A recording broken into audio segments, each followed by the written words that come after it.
পুৰা বেঙেনাৰে বনোৱা বেঙেনাৰ ভৰ্তাৰ ৰেচিপি এটা লৈ আজি আপোনালোকৰ মাজলৈ আহিছোঁ।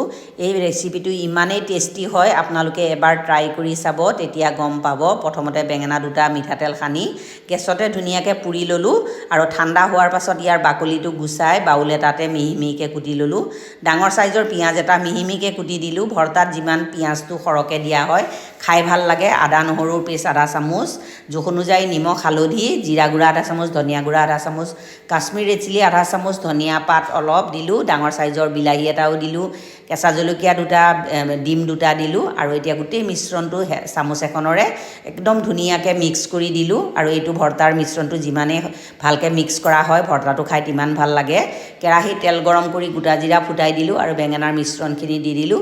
এতিয়া মিডিয়াম ফ্লেমত যেতিয়ালৈকে বেঙেনাৰ ভৰ্তাটো ড্ৰাই হৈ নাযায় আৰু বিলাহী আৰু পিঁয়াজখিনি ধুনীয়াকৈ সিজি নাযায় তেতিয়ালৈকে মিডিয়াম ফ্লেমতে ভাজি আছিলোঁ। কমেও 20 মিনিটমানৰ পাছত মোৰ বেঙেনাৰ ভৰ্তাটো ৰেডি।